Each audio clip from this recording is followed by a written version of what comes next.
whatever, man. He goes back into his car, sees the unconscious Valen still sitting outside, and I'm gonna roll here. We know, of course, now that he has a new hindrance, that our juicer here has a code of honor.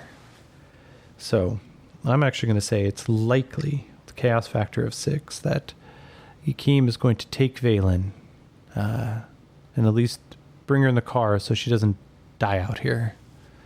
So let's roll. Chaos factor of 6 likely means he's got to roll 75 and under. That is a 15. Oh, that is an exceptional yes. So he brings her into the vehicle. It's kind of make sure, of course, she's not armed. Then it's kind of looks up and down, sees the kind of like heavier stock arms, the combination of scars along the backs of her hands, where it looks like she may have been a mechanic. She may have done some heavy work before. But then he goes, all right, well, this is, I guess I can bring one person back. What the fuck am I doing this for? Fuck. And he gets into his car. So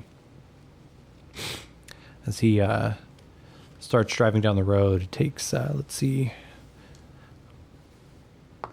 Yeah, it doesn't take long, just a couple of minutes. The heavy shutters going through the chassis of the vehicle, and so, what the fuck? Oh. She opens her eyes and looks up to see the juicer that she had robbed in the vehicle that she had robbed him of. And she glances around a little bit, and oh shit! What are you gonna do? What's gonna happen? And that's when she looks down and realizes that the ion pistol is sitting in his hand, or at least in his lap with his hand draped over it. Yakeem, without really looking off the road, just, all right, I'm glad you're awake. You stole my fucking car. It deserves a little headache and a nap. I didn't kill you, though, and none of your friends are coming back, so at least what I'm going to do is take you down to town, and then maybe we go talk to the sheriff. She goes, you what? You're taking me in? Yeah. I'm assuming you got a bounty or something on your head. It's always worth a couple credits. She goes, oh, sugar, nobody gives a shit. Why are you doing this? No, just let me go. Just let me out right here. I'll just find my own way. Because we're in the wildlands right now. You're not getting too far. And truth be told, I don't trust you for shit anyway. Last time you apparently used my own radio to call in support. She goes, oh. Yeah, I mean, I kind of did that, but you can't blame a girl. He goes, no, I definitely can. No, I almost got killed. Well, you didn't die, did you? No, but that's kind of besides the point, ain't it? She goes, well, okay, where are we going? He goes, we're going to a place. I know the nearest town. I got business there anyway. She kind of looks around. She's like, where's your friend? And let's see here. We're going to give him a persuasion check to see if he can fool her into thinking that he is, still has backup. It's a 2 and a 1. So she gets a D6. No. He goes, oh, don't worry, she's around. He's around. He goes, no, you kind of stuttered there, sugar. You're now on your own, aren't you? Did you piss him off? Did my friends kill him? No, he just wanted to go his own way. All right. So what town we going to? It's been a while since I've really been to a big town. I've only been going to the junkyard just to get drinks every now and then. He goes, oh, well, nearest town's still about 2 hours out. But figure it's as good a place as any to go. Like I said, I got business there, and they got a sheriff. They can take care of you. She goes, all right, well, I don't think I had any outstanding warrants in no town in this area. Well then it shouldn't be an issue, huh? So as the continuous rumble of the what remains of just the, it's almost like a section where grass and trees just haven't quite grown. There's no real sign that there's a trail here. But let's see. Are there signs? We're going to roll the fate chart. Are there signs of other life? Maybe other civilizations or something nearby. We're going to say, yeah, specifically, are there signs of another settlement or civilization somewhere nearby? We're going to give this 50-50. It's 24. So 50-50. Yeah. Let's ask another question. Is there a, what is it called? Is there a trade route that cuts through this area? 35. So, it doesn't take long, a couple hours before there's a heavy rumble. Yakeem sees it up ahead, and he kind of pulls the vehicle to a side a little bit.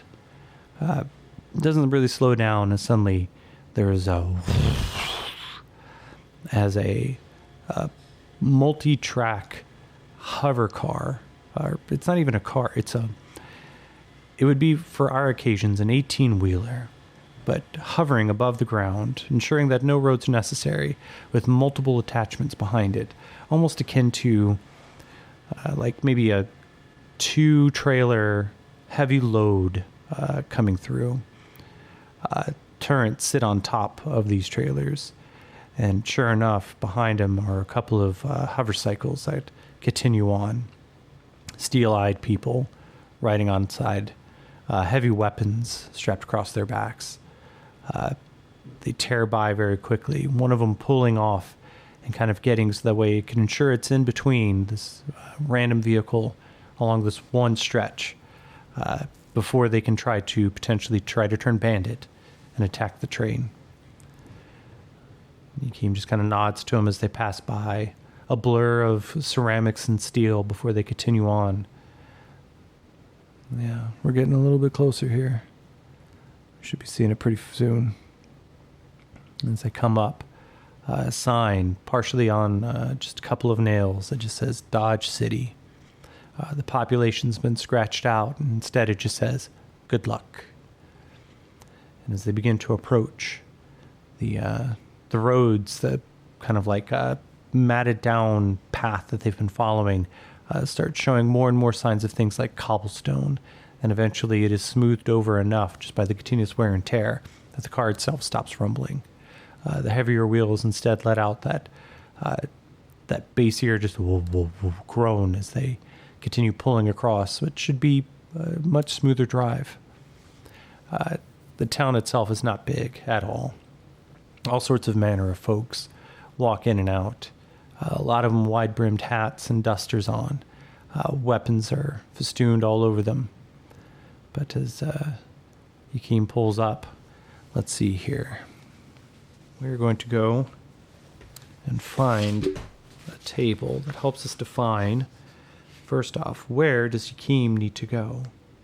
What is the location? What is the building or something? City descriptions. So let's roll on city descriptions. Let's find out how healthy Dodge City is. That is not the right die.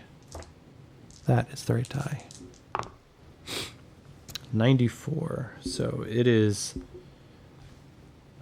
valuable. 84. Small valuable. Okay. Valuable small. So the town, I have an idea for this. I'm going to jot these notes down. The town of Dodge City. And the reason Yakeem took this job is that there is good money. As he pulls in, there are tons of antique stores. Just rows upon rows of them. Some of them advertising, pre-Cataclysm, get all your games here, and others are like flatware sold here, pre-Cataclysm, never been touched by a rift. Dodge City is the antiquing superstore of small items in the kind of like Midwest of what remains of North America. So, all right, that's fun. So now we have an idea for what Dodge City actually is all about now. And it's, Valen just kind of looks around. She's like, "Oh, are you fucking serious? This is where you brought me?" He goes, "Oh, it's a good place to pick up easy jobs. And all they're asking for you to go is find and loot the dead." He goes, "Yeah, at least we had a little honor about it, you know? Like, we tried to kill you. They're just picking over the bones. These aren't my folks. These are, let's be honest here, these are vultures." He goes, "What the fuck do you think you are?" "Well, lions, we kill first." He goes, "Yeah, you tell yourself that." So as they continue driving forward, let's take a look. Can we find the building that he is looking for? Locations. This will be good.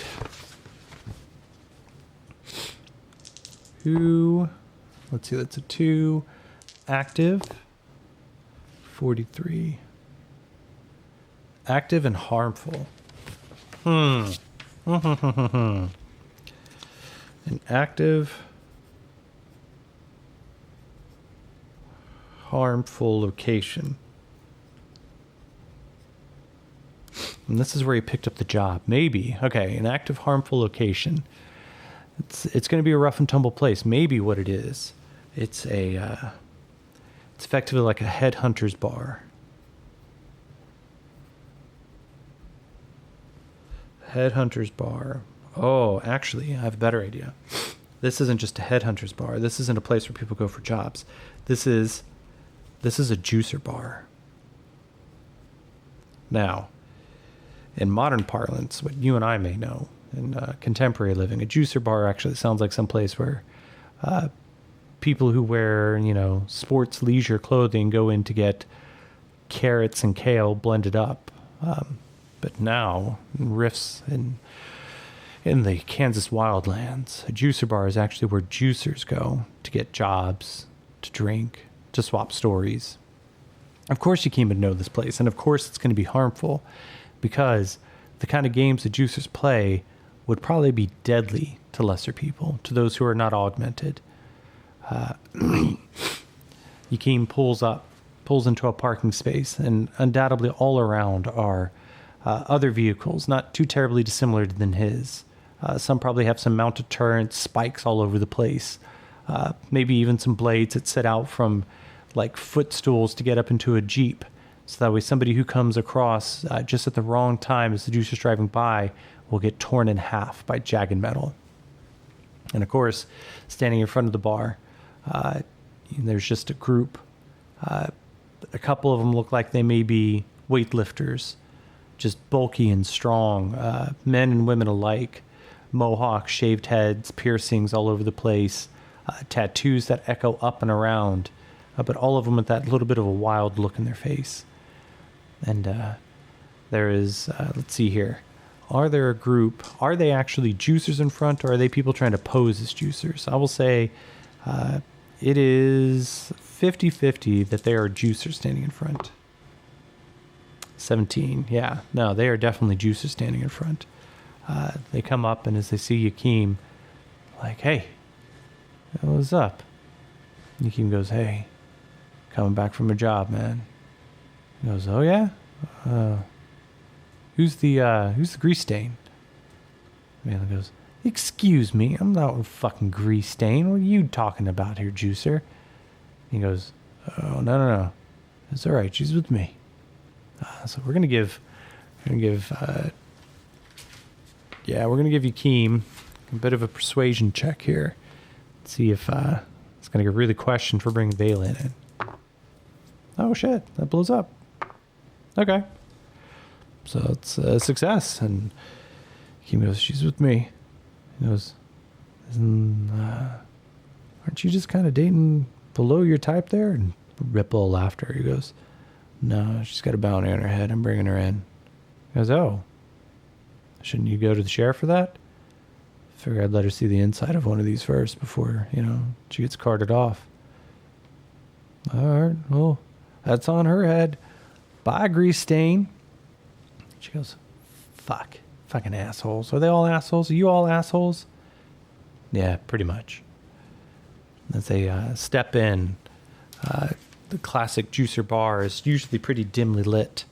Of course, with the augmentations, flashing lights and everything, look probably pretty slow, but to an outsider coming in, it is just a cacophony of sound and light. Television screens in all directions, broadcasting everything from coalition state propaganda to the latest recordings coming from Laszlo, coming out of the Northern Gun territories, the Mystique Imperium, and even some coming up from the Pecos Empire. Someone either has a satellite, or not a satellite, but a repeater receiver somewhere nearby, or they're just playing a bunch of holovids on repeat. But 30, 40 screens in all directions. Blood Bowl games coming out from the Northern Gun territories. And just as, a particularly cacophonous scream is somebody on one of those screens gets sawed in half playing a vicious game of sports. Another group comes around and you just hear the thunk, thunk, thunk of knives being thrown into a heavy board.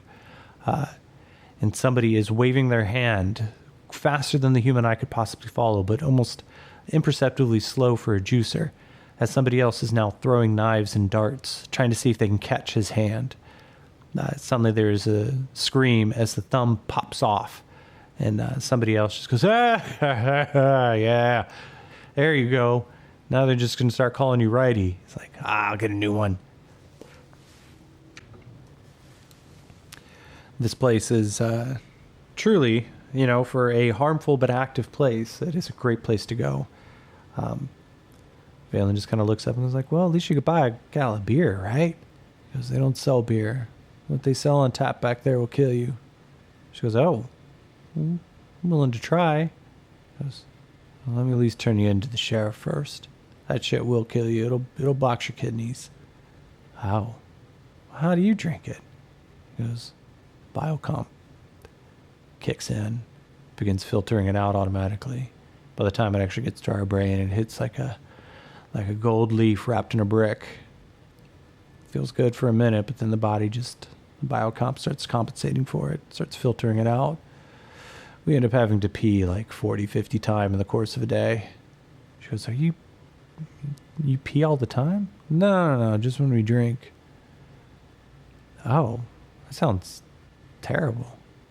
Well, sometimes you make a game of it. See who can go the longest.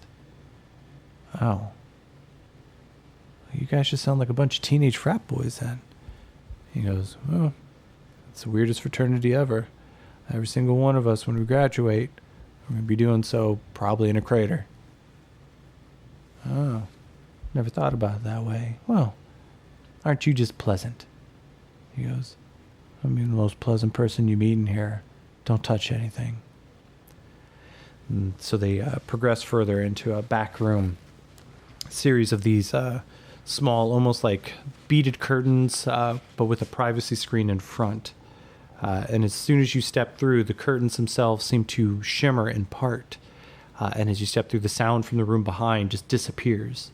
So let's, we're going to roll. Let's see here. Who is... Build an NPC. Who is our mystery mission giver? So we're going to roll an identity. 75. Protector. 71. Protector pleaser. Okay. Motivations. So. Protector. Pleaser. 42. Hope. And 2. Hope adversity. Oh, okay. Hope adversity. Oh, I have an idea. Here. I'm starting to like this. But we'll keep going. Character personality. 26. Control. 40. Follower. Control follower. Yep. Nope. I know exactly who this is.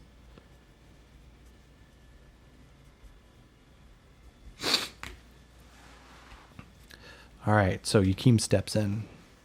And in a kind of a wraparound couch. It looks like this place at one point could have been just a high-end glitzy and glamour style bar.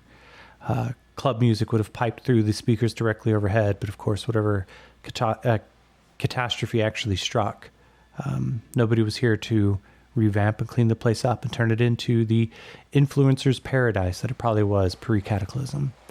However, now some of the drapery still remains, and the wraparound couch with the table that's directly in front, the dim lights overhead, but as we kind of peer in, Yakim comes in and then taps his fist 2 times directly into the center of his chest. And sitting behind the couch is a huge man, just muscular bound. A biocomp monitor clearly sits on his hip, shirtless, and we can see now a juicer's physique. The bands that go around his upper arms, his lower arms, around his throat, comes around his torso and drape down into long, almost like snaking vines that come into more leashes along his thigh and then down to his shin. He wiggles some fingers before he taps on it again. Heavy scarred hands, broad fists, broad arms, wide chiseled chin with a cleft that looks like it has a burn scar that comes from the left lip down almost directly to where the collar that wraps around his throat is. Somebody is sitting on his left, and you just hear the high-pitched whine of a tattoo needle. And Yakim sits down, very comfortable, directly across from him. He goes, "Hey, General." And the man on the other side just kind of shakes his head. He goes, "What have I told you, man? There ain't no generals in this army." He goes, Yeah, I know, but you're the one who still let us out, didn't you?" He goes, "We all got ourselves out. You're still a soldier, are you not?" He goes, "Well, taking odds and end jobs right now." He goes, "Well, we do what we can. We're still rebuilding the army." He goes, "So then, yeah, you are a general then, aren't you, Julian?" And as we take a moment here,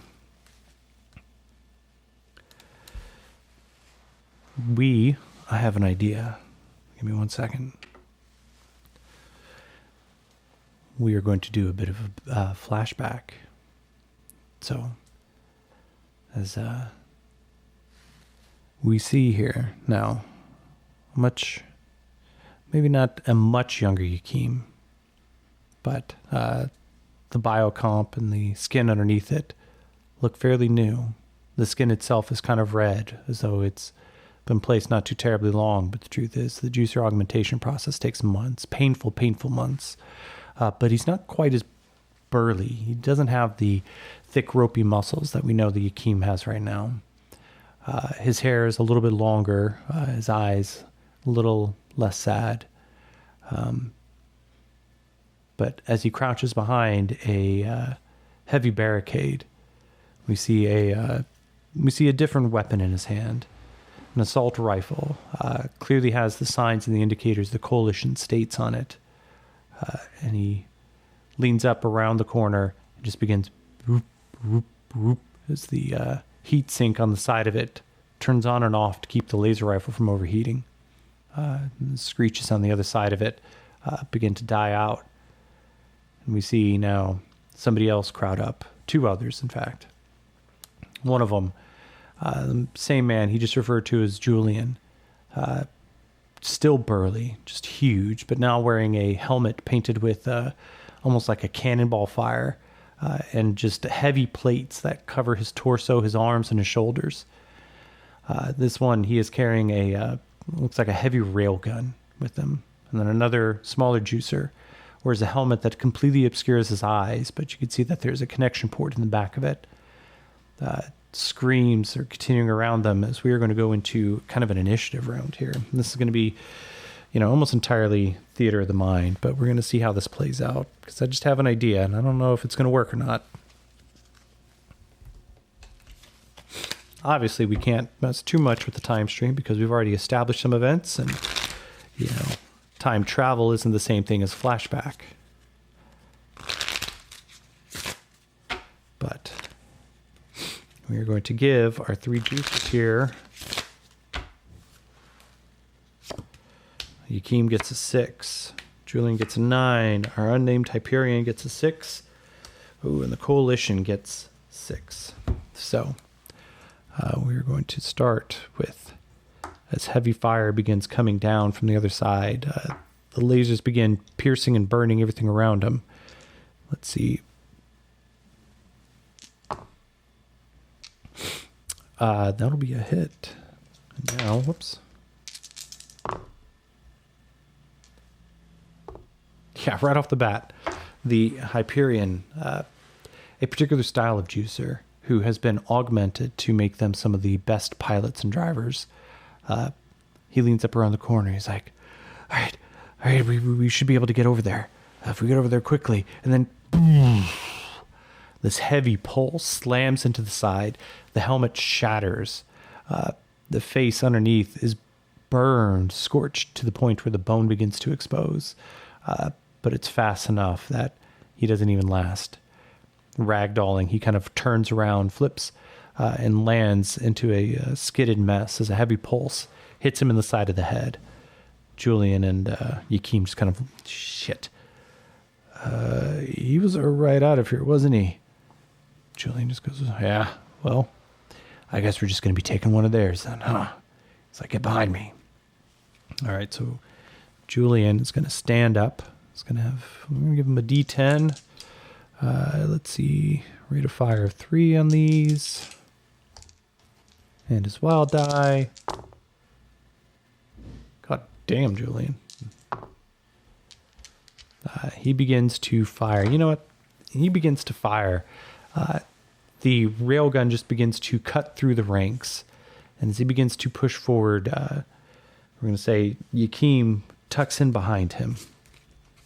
And I'm going to, instead of dealing initiative and rolling skill checks, I'm going to use fate chart checks to see how well this goes, because it's going to introduce more things, and we're going to be doing this more as, like, instead of direct combat, this is a flashback and a chance for us to kind of explore and figure out who Yakeem and Julian actually are. As the heavy gunfire continues, these two almost become like this rolling tank of damage and devastation. So I'm going to start. Do we, let's see. How do we want to do this? Because I like this idea, and I'm trying to figure out how the rules fit in. So we're going to say that this is temporarily, given where this is in this timeline, this is going to be a chaos factor of 7. We are going to give a fate roll. Let's see. It's a 1. So a group of them shouting and screaming, the excitement and the just war-torn air around them as this kind of camera angle that we have pans back from these two. And what we see is an assault. There is a coalition stronghold right next to a small town. Flying overhead, we see a couple dozen of these. They look like motorcycles with heavy wings underneath and hover engines that keep them aloft. And on top of each one of them,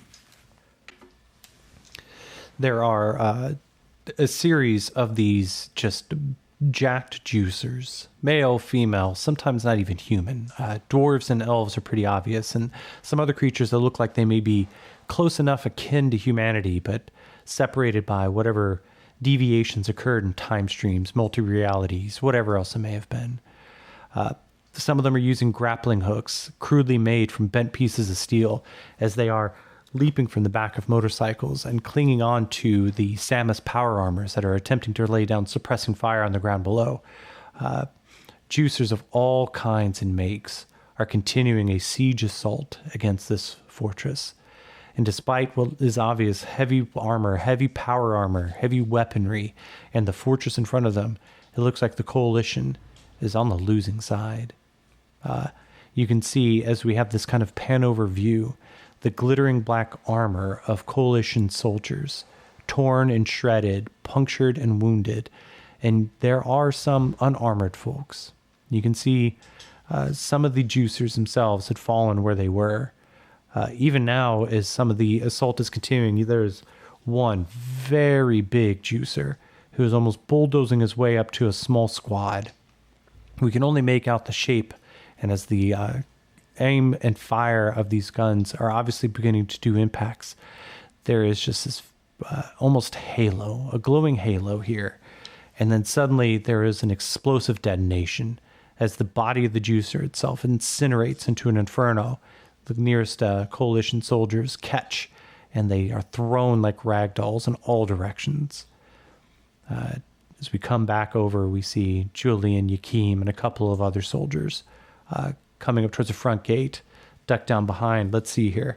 I'm going to say it is unlikely, but are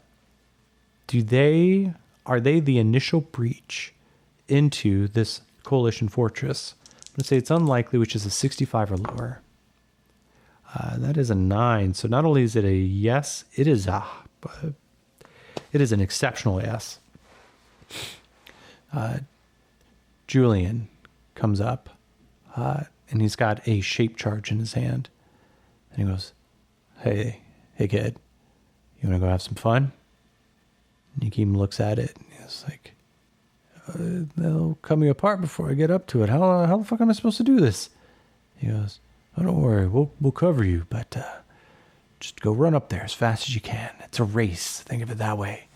Get your feet underneath you, tuck your head down, hold your breath, and just run like your heart demands it.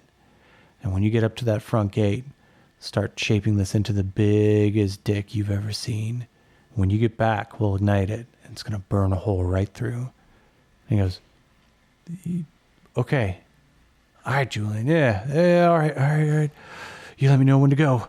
And Yakim kind of ducks down into a runner stance, one foot in front of the other, knees bent, hands in front of him. And Julian goes, attaboy. Give him hell, kid. And then he turns back, lay down fire! And just a cacophony of explosions, gunfire, railgun shots. Just so we're going to give Yakim another fate run. Does he make it all the way to the gate? So we're going to say that we're going to give this as a 50-50. He's getting some good suppressing fire. 84, no. Okay. The shots begin to ring out, and then suddenly there is a sound. It's like, get the runner, as it breaks in over the radio. Hail of fire, and he skids to a stop, ducks back behind some crates, just as some burning marks begin to appear in the ground around him as laser fire is beginning to open up. And he looks at the shape charge in his hand, and he looks back to Julian. Julian is just firing upwards, trying to get whatever turret is up on top. So Yakim, we're going to see, Yakim's proven that he's got a pretty decent arm, so we're going to try to do something here. We're going to say it's likely. Yakim's going to just chuck it and see if he can get it stuck to the wall. 54, yeah. As he turns, he just turns and begins packing it into his hands like a 5-year-old playing with Play-Doh. Turns it into a ball, shapes it into his fingers, turns and hucks it. It flies through the air and lands with a little bit of a thump as it slams into the wall. And he yells back, light it! And suddenly there is a hissing noise. The thing begins to melt, and rivets and just melted metal begin to streak down this wall. The heavy door then suddenly begins to turn red as this thing is scorching its way through the mega damage shielding. A couple more explosions rocket into it as somebody is unleashing with a rocket launcher. And suddenly, the gates fly open, and out stroll 2 UAR-1 robot armor vehicles.